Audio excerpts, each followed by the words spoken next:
Good morning, go-getters. How are you doing? I am here with Todd Giannattasio. He is an amazing video guy, also marketer who knows a lot about like building a marketing plan that actually works, which I really appreciate about him. I've known him for a long time. He's helped Madeline and I with our Communities That Convert podcast. He hosts our Communities That Convert podcast website for us. So like when you go to communitiesthatconvert.com, that's thank you, Todd.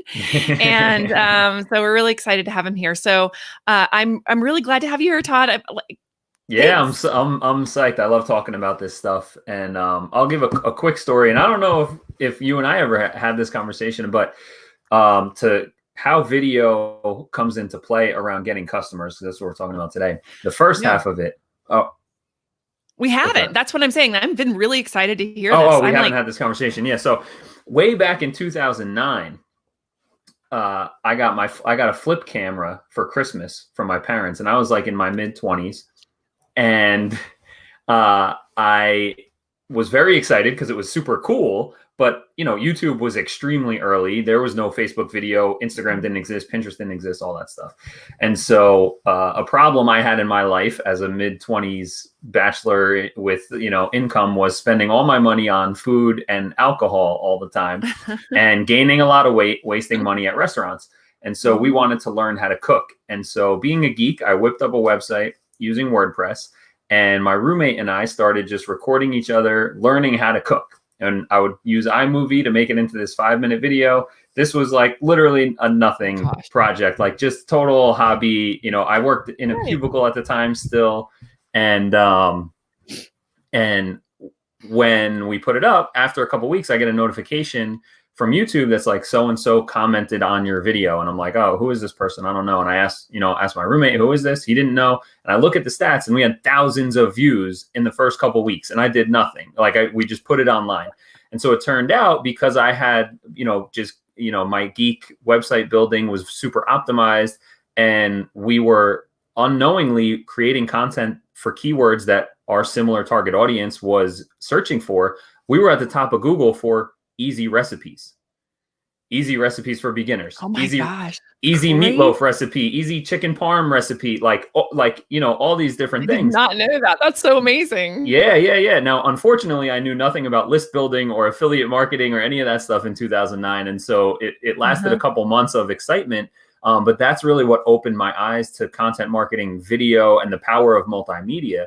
And so what I want to kind of talk through today for everybody is two parts. I want to talk about how to plan for your success, and then I want to talk about the actual execution of it, right? So let's get you guys set up with how you can create videos that people are going to find, engage with, and then ultimately become your customers, right? No, I love this. And so one of the things I wanted to say is, first of all, hello, welcome to all of you who are out here. Oh, yes, I know we're starting to have some people join quickly. No, it's great. We want to dive in real quickly. We have a couple of people that are starting to join in. Thank you, Jessica. Actually, already said hi. And if you could go ahead and say hi, I do see your comments on the side. So please let me know if you're here on any of the platforms, and we would love to talk to you too and answer your questions later. So keep your questions coming on the sidebar, and then we'll answer them. But we're going to dive right into this because I'm excited. I've been really looking forward to hearing this myself because, as you know, I've been doing a lot of video lately, and you've been kind of pushing me anyway, like do more video. And so I have done more video, Todd. Now what? I love it. It's action, right? So for everybody who's wondering how to get started, right? So let's talk about the planning for success part of it. Now, with planning, in any case, you always want to begin with the end in mind, right? That's an old principle that works for anything you're trying to accomplish. Begin with the end in mind. And so this is when I come up with these content strategies, and I know you have similar processes too, is I like to call this my seamless sales strategy. And so beginning with the end in mind is, what is it that we're selling? What problems does it solve, and all that kind of stuff. And so once we know what it is that we want to sell, now we want to create content.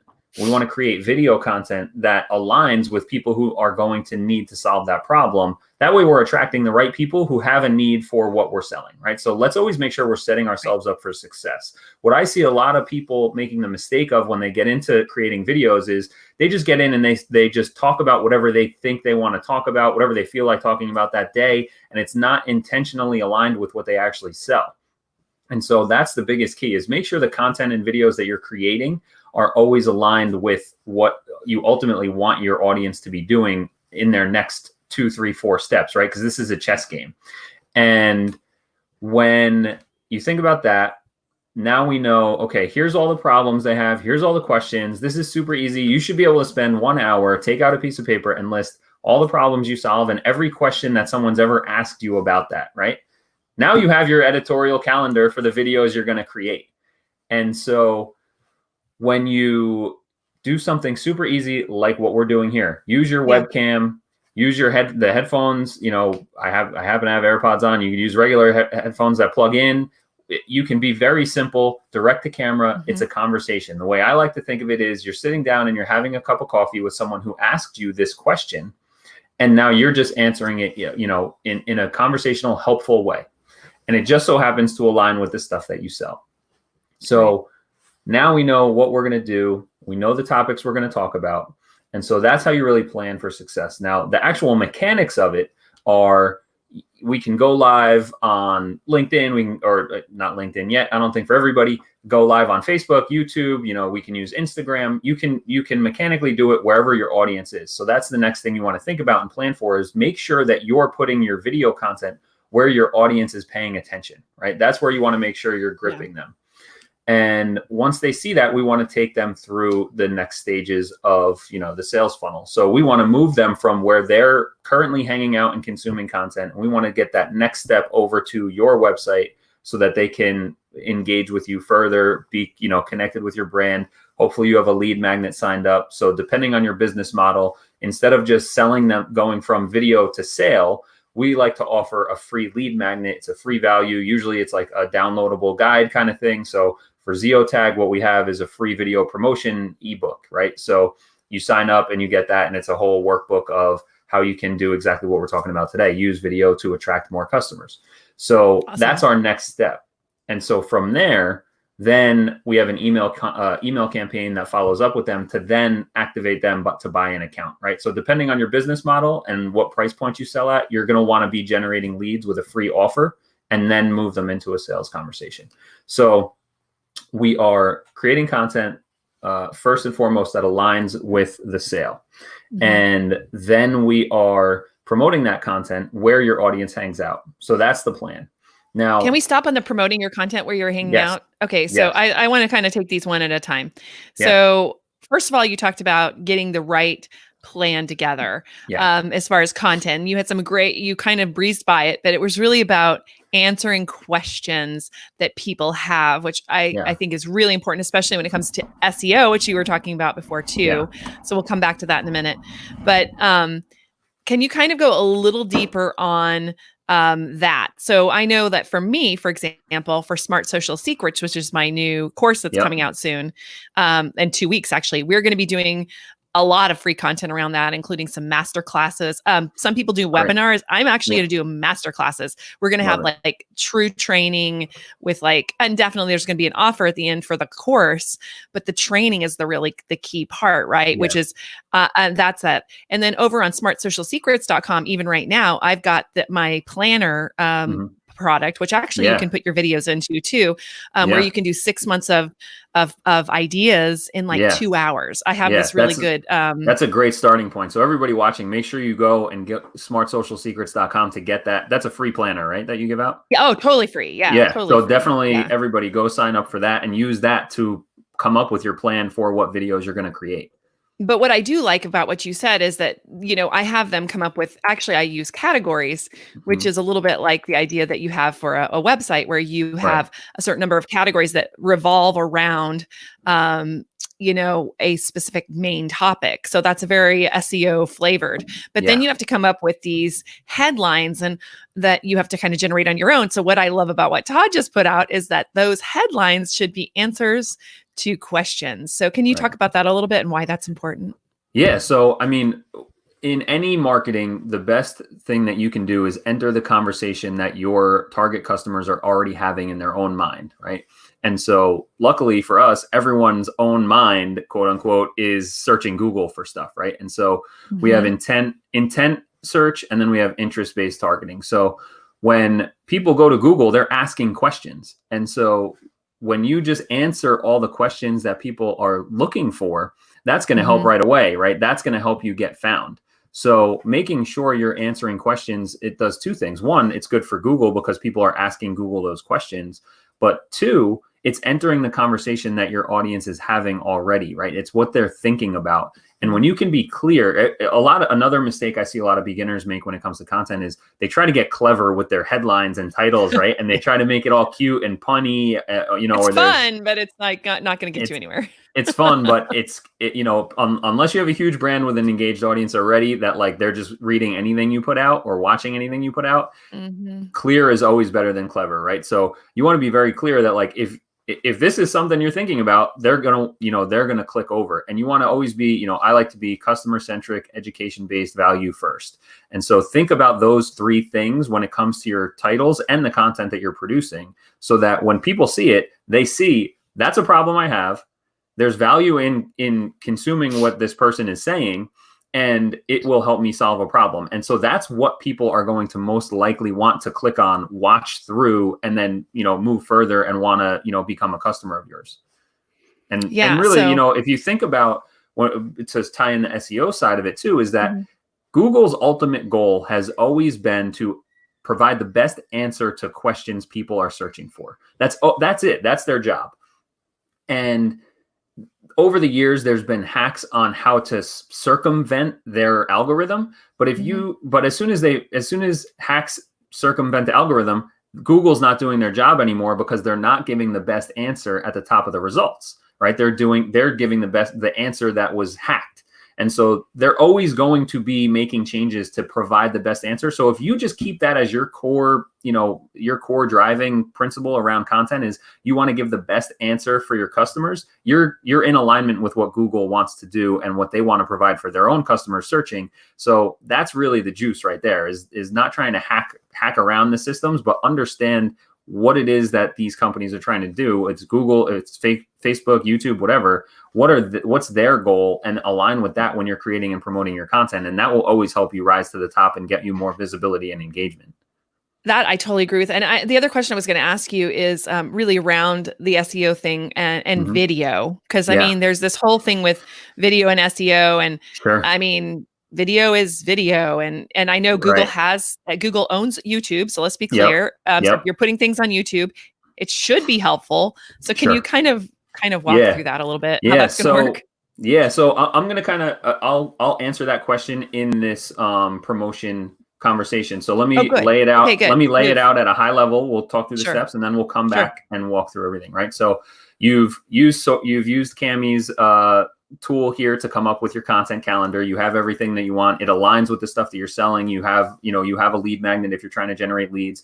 And now you've created your video. So now what happens, right? So we want to get that out to the world. So I always recommend putting your video on YouTube for sure, because like you said, it's a search engine in itself. So YouTube and Google, both side by side, provide you different audiences that are searching and able to get found. So you want to have your video up on YouTube. And then, of course, my company, ZioTag, you can get a free account at ZioTag.com. What we do is we'll take any video, if it's YouTube or Facebook or LinkedIn or any, if it's in Dropbox or Google Drive, whatever, it doesn't matter. Paste in the link. It auto transcribes it. It creates an actionable table of contents so that your audience can view your video and see the different section titles, click them to watch. They can search through your video content, etc. And if you use our WordPress plugin, if you have a WordPress site, it'll actually it'll embed all of this stuff inside the page. And so when you talk about videos not being the video content itself is not readable by a Google robot, right?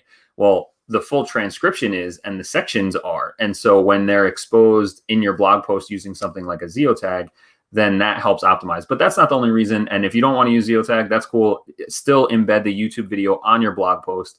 And then once you have your blog post, the blog post is what you want to promote. And the reason for that is on your blog post, one, you should have a Facebook pixel. That's a completely separate episode, but so that you can retarget people and stuff like that. You want to get them pixeled.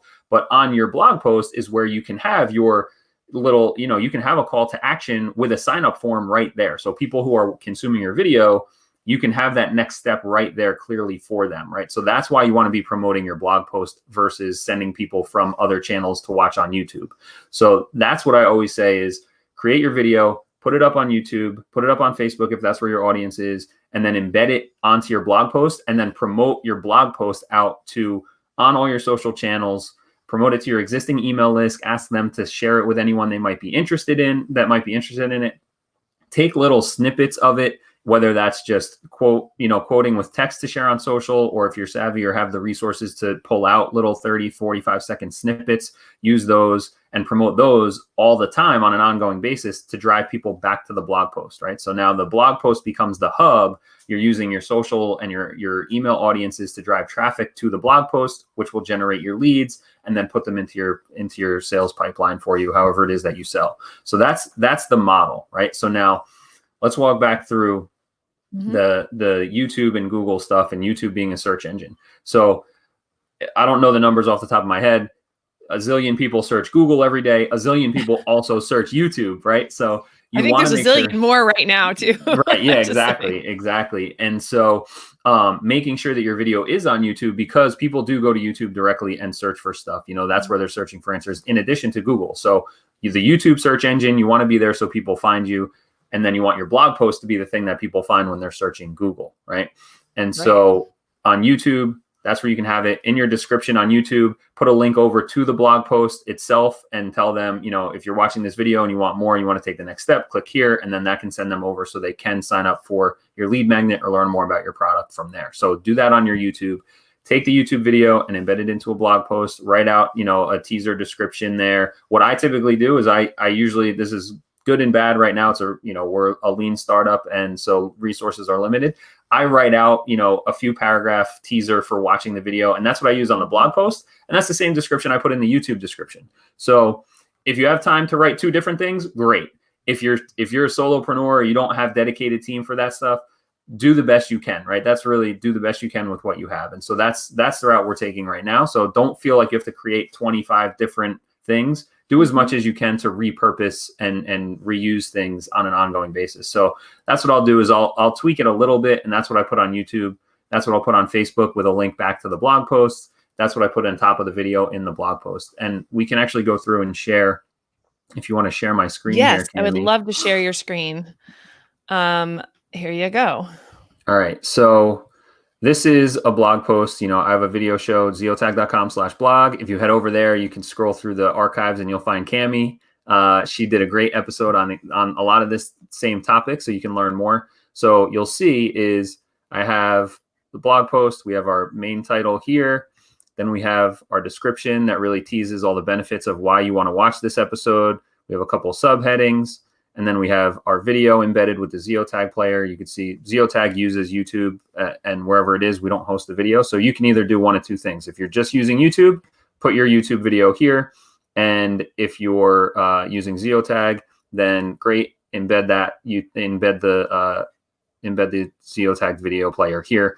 And so with ZioTag, to show you an example, is this episode has a bunch of different sections here. So if you want to learn how to use podcast in your marketing funnel, and you click on this button and you'll jump right to watch that section on 626. So your audience will be here. They'll be more engaged because they're actually going to be able to skip through if someone's watching and they didn't want to learn, let's say this video that we're talking about right now, Cami, they know how to plan their videos. They want to talk about promotion. They can, if they start the video and it's like, oh, they watch a couple minutes, they're like, this is cool, but I have something else to do and I don't want to watch through the planning, and they leave because they don't want to just kind of hit the skim button. Something like ZioTag allows them to easily see, all right, I just want to jump to this section. So now you're keeping people around longer and they're actually engaging, and having them just click, I think, is a behavior that gets them more, interactive and paying attention. But now they're able to jump in and see exactly what they want to watch. They can also search. So if they said, oh, I want to see, how do we, reach success? Oh, here's 4 different sections where they talk about success, right? And then they can click and watch that exact thing. So using a ZioTag player, it helps keep them more engaged. It gets them the content that they're actually want to consume faster, so they're paying attention to you more. And this will help you increase your retention and get them to the next steps. And then on ours right now, we want people to just consume more content. So that's our next step. So we have a bunch of related posts here. and then they can watch that. And then we also have our sidebar here, and you can put your calls to action everywhere. Right now we're in content mode and audience building mode. So we have, in here, we have our call to action. If people want to sign up, they sign up.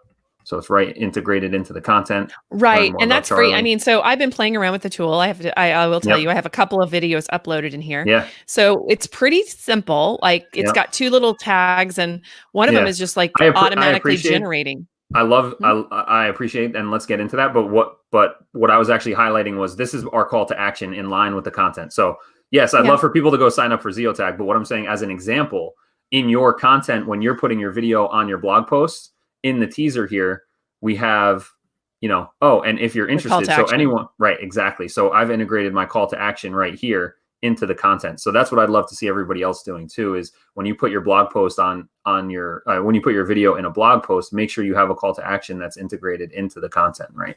So now, Cammie, please tell everyone how much you love ZioTag and how great it is. It is great. But the reason I was talking about it is because what I liked about it was that it automatically generates everything for you, but then you can go and change it. Yeah. Like you can make some changes to the screen. And what I like about this is that honestly, as soon as I get it into my workflow, that's the thing that right now is a little bit hard, because I've got a workflow that I need to figure out. So can you talk a little bit about that? I mean, you're saying all these things, but how are you doing your workflow? Yeah. So what I do is, so for our videos, I have a video show. And also if you're someone who, I typically tend to, and I attract and work with intentionally, what I call expert entrepreneurs, where they're passionate and enthusiastic about the topics they're talking about. So when you came on my show, and vice versa, like what we're doing right now, we didn't really do any prep. It was, hey, Todd, I'd love for you to come on and talk about video marketing. Great, let's do it. So remember to just stay in your lane about your expertise, and then you don't have to worry so much about prepping your videos. So for me, I have conversations with people on topics that I'm very familiar with. It makes it easy for me to talk to them. So we flip on the camera. I do mine via Skype. StreamYard is great too. There's a ton of tools, use whatever. Recording the video, I do 0 editing, right? It's a one take shot, because I'm just very casual, right? I have a low bar for myself for production value. I really just want the substance of the content. So always keep that in mind. Don't worry about any crazy like editing on the back if you're doing direct to camera conversational style stuff, right? So talk about a topic that you love, have a couple key points that you want to talk through, hit end, trim the beginning and end if you need to, and then that's when, you want to have, I usually do a screenshot of the video and then put a text overlay on that with the headline of whatever the topic is to use for my thumbnail for YouTube. I upload that to YouTube. I put in the title. I write out the description. As you can see, what I usually do is just kind of recap, like, okay, here's all the cool things we talked about, and say, you're going to want to watch this if you're struggling with X, Y, and Z problem, or you want to produce A, B, or C outcome. Right. So watch this episode for more. So that's just the general framework for how I'll even say the same things in the intro. And then that's what I write out. That becomes the description on YouTube. So I upload that to YouTube. I put it into a playlist called Video Expert Interviews, and then publish it. Once it's processed, for me, my workflow includes ZioTag. So I'll copy the YouTube link, go over to my ZioTag account, hit the plus button, paste in the link, hit go. It auto transcribes it. It auto generates all the tags, like Cammie said. And then I'll kind of skim through. And what I do is, as you can see in my example, I have the chapters as well. So I thought that was good. Yeah. So what I typically do is I'll leave all the auto generated tags, which are these things under here. And then I'll just go in and I'll add the chapter piece of it where we switch topics. And so all these tags are generated underneath, and you can see, like, here says Facebook, right? So the AI knew we were talking about Facebook in that section. So that stuff's automatic. I just add in the chapters. Eventually, over the next couple months, the AI will get smarter and smarter and automatically create this kind of stuff. But as we're only a couple months old, I do still 10 minutes of cleanup where I just add in these chapters, right? And so then once that's done, I publish it on ZioTag, very similar to YouTube. There's a little, share button, gives you an option for an embed code. I copy that embed code, head over to WordPress, create my new blog post, put in the title, put in that same description that I had on YouTube, and I'll tweak it more like you could see it in mine, where I, obviously I changed the link. So in here, the text just links right to the sign up page versus YouTube where you can't really do that. So I'll make whatever those kind of small changes, publish it onto the blog post, publish the blog post on the site. And then I go out across all my social channels, new episode alert, right? We put it on Twitter, LinkedIn company page, which I reshare to my personal. We put it on the Facebook company page, which I reshare to my personal, tweet it, share it on all my Twitter accounts, and, post the thumbnail on Instagram, and have a link in bio. And there's a cool Instagram hack for swipe ups if you have less than 10,000 people. Cami, you could do another episode on that. You kind of just schooled me on it. I thought I discovered something awesome. She's, of course, knew about it already. So, ask her about that. And so we do that initial new episode alert. Go watch this. And I send out an email to our subscribers, tell them new episode. And I basically just kind of shrink down the long description that's in the blog post. I shrink that down into bullet points that I put onto the social post and in the email. That's great. And then we go through, and basically each one of those bullet points is a different reason to watch this episode. And so those will go into an evergreen queue. So we use Meet Edgar for this. I know Social Jukebox is another one I know that our friend Madeline loves. And there's a few different options. Meet Edgar is good too. Yeah. And so we'll take basically each one of those bullet points of reasons to watch, and we'll create a different social media post, put it into an evergreen library, assuming the topic you're talking about is evergreen. And then that will just, constantly promote. What we also do is, once we publish that new episode alert, is on Facebook, and I won't get into too many details, but I want people to know about this. We have, a warm audience of engaged people built in our Facebook ads. So it's anyone who's visited our website in the last 180 days, anyone who's on our email list, anyone who's engaged with our Facebook or Instagram account in the last however many days, 180 or something like that. And so every week, new blog post goes up, share it on Facebook, and then I go into our ads manager. And I go into this, it's a reach campaign. Anybody wants information on how to do this, hit me up. I'll help you later. But we have a campaign for those people who are already part of our audience. And I go into that campaign. I turn off last week's new episode. I create a new ad, choose existing post, turn that on, $1 a day, because when, with this audience, it's hundreds, thousands of people. So for $1 a day, you can reach a lot of people that already know who you are. And so now you're staying top of mind and reaching the people who said, hey, we're paying attention to you. So you want to make sure they're seeing your content. So that's what we do. Every week we rotate that. Promotion, because that's how you got to reach people. You do one per week. Are you doing one episode per week? Yeah. That was the plan before. With the whole coronavirus thing, we kind of lagged for a couple of weeks. One, because the topics, I wanted to be sensitive to like our people paying attention while the dust was settling. We did have very quick. And the thing that's great about tools like StreamYard, or, I use Ecamm Live, like whatever, is that you can do this with your webcam. You could do it on the fly, right? So when everything happened, like the day I actually was still in the office, the first day this all went down, I hit up one of my friends who's a live streaming expert. And I was like, we need to get a live streaming episode out right now. So that day I switched up the schedule.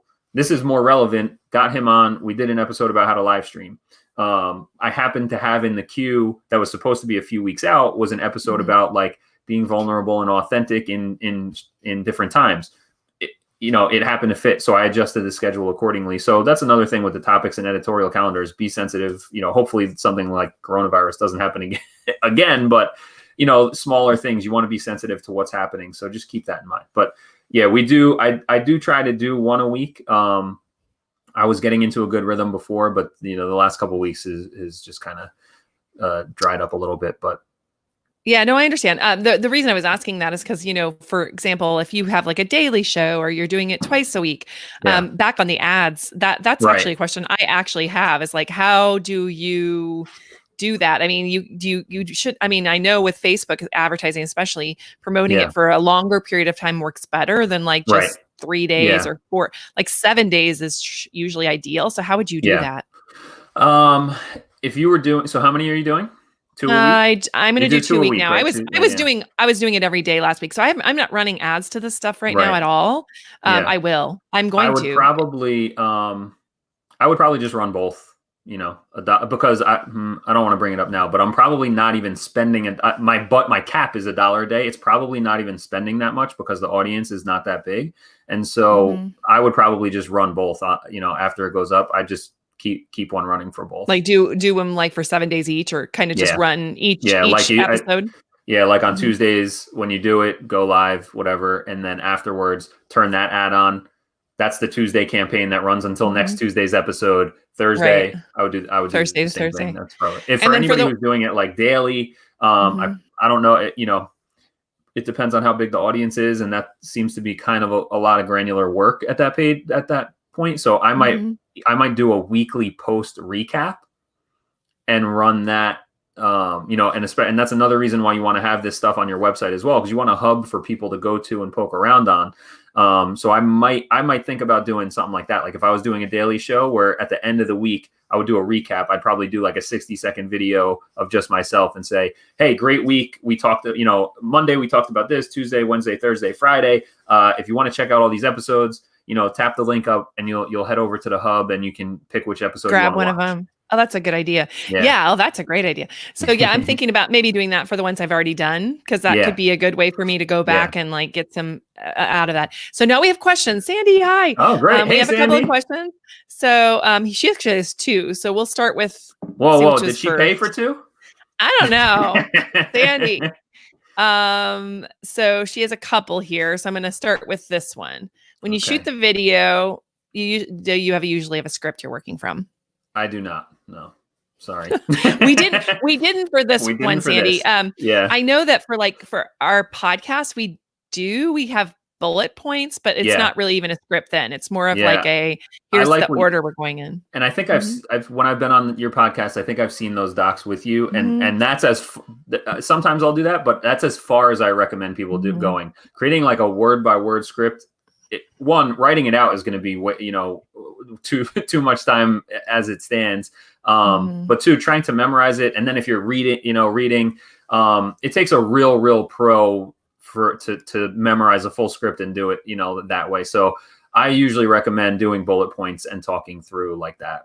Even right. And honestly, you can do a script. I mean, so I know in Communities That Convert, I'll have to go grab it real quick, but we do have an episode where we give you a script for for a live stream like this, but especially if you're doing it by yourself, and then there's some cool tools out there that you can use that put the words in front of you as you talk. So there are ways to do it, and I'll grab all of those tools in just a second and put them in the chat, but I'm going to jump in with Sandy was saying as a follow-up, she said just was wondering because it might help with figuring out chapters in ZioTag. So I think those would be thinking bullet about points. those chapters. Yeah. So that's what I would say, like using the bullet points for like Cammie talked about. And I think the same way that you would plan out, like, let's say if you wanted to talk about doing a quarter of content, and that's 13 weeks, right? So if you did 26 episodes, then you'd want to do, this is the main topic. Now, what are the 3 to 5 bullet points underneath that? Especially if you're planning far out ahead, you don't want to get to week 6 and you're like, ooh, that headline sounds kind of good, but what was I thinking about when I wrote it? So when you do come up with that full plan, I would have your main title / topic, and then do 3 to 5 bullet points underneath, and then those can become the chapters in ZioTag. Yeah, no, that's a really, really good idea. I'm actually putting a link here for you guys. Communities That Convert. It's just a search for video. We've done a number of episodes on how to do video that you can go and see, including that script. So you'll see it's just question mark video. So like if you go to the website, go down to the bottom of the website, you can do a search for video, and we have like, I don't know, 6 or 7 episodes around video. Like we also review this tool I'm using now, which is StreamYard. There's a bunch of stuff there for videos if you want to grab that. Okay, so another question from Sandy, because she's so good, is this one. Thanks for doing this. Can you please clarify about writing the teaser? Are you saying write a teaser with the blog post so they watch the video? Yes, we did go over that. So we did go over that. Yeah. So for the teaser, simple one for this episode you're watching now is that usually afterwards you think, okay, what were all the things we talked about? And it's like, all right, are you struggling to come up with topics for the videos that you should be creating. You know that video is important, but you're not sure what the steps to take on actually getting it done are, and like what's actually the best workflow you should implement to make it easy so that you're creating videos, publishing them, promoting them, and actually getting customers from it. Well, that's why you should watch this episode, because that's what we're talking about. Right. Thank you for just writing my blog post, Todd. Yeah. And I always do it right afterwards, right? Because then it's fresh in my mind of like, okay, those, because sometimes it's always good to plan and have those bullet points. And I always do that, but then you always end up riffing into a different direction or something that maybe, and you never want to have a teaser that doesn't close the loop or pay off. Right. So you don't want to say, hey, in this episode, we talk about, how to get more viewers on with YouTube ads. We didn't talk about that at all. And so even if you plan on something, so I like to do the teaser and recap and the teaser and promo stuff after I do the video. So we did just brush by it, and you said that's a different episode, and you're right. But I do want to stop and talk about using the Facebook. What do you call it? My mind just went blank. Just so you know who came to your website. So you can advertise them. Pixel. Thank you. The Facebook pixel on your website. Where do you put that, and how do you manage that? Yeah, so that can get more technical depending on how you manage your website. If you manage your own website and it's WordPress, just Google WordPress Facebook pixel.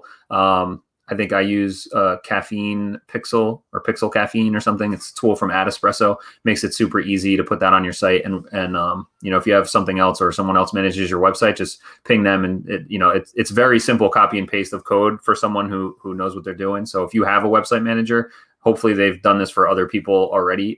So every website should have it at this point. So and what it does is it knows, Facebook knows everything about everyone. So Facebook will track who's visiting your website. So then you can then create ads to target people who visited your website at all. You could say, I want to target people who just visited this URL. So if we have, the episode with Cami up on our site, I can target people who have just watched the episode with Cami and say, if they visited the URL ZioTag/Cami, I forget what the episode is, but, then I can actually run ads at people who just saw that episode. So that's but of course it has to reach a certain number of people before. Yeah. So I mean, I know there's millions of people searching Cami guest appearances. So I'm sure it's like thousands. So getting that granular, usually we just do typically like anybody who visited the site, and then depending on what your campaigns are, exclude your customers, right? If you're promoting a product, you'll want to exclude your customers. Yeah. Awesome. And if you can, yes. So that's great. And the way you get your customers is also using your pixel on like sales pages and stuff. Right. So it gets a lot more complicated, as he said. Yeah. But definitely if you're interested in that, that's something that I probably will cover eventually, because I do think that's really important. I've just got to find the right guest for that one. So anyway, awesome. So I don't know. I mean, we're going to get ourselves a video. We're getting our content out there, whether it's video or whatever. But honestly, video right now is working really well. So video is a good way to go. Yeah. And then the reason that I also recommend video, I mean, if people have watched this far, they're hopefully already bought into doing video. But another thing you could do is video is the lead domino for the rest of your content. So depending on your team, like you can spend 1 hour doing the video, and now they can write your blog post. They can create your social media content, right? So I look at video as the lead domino for creating a whole ton of content on the back end. So that's why I recommend anyone who's comfortable with it or okay learning to get comfortable with it, video should be the way you're creating content for that reason alone. I have to be honest. I mean, I didn't really like video, like just me sitting there and talking to the video very much. Yeah.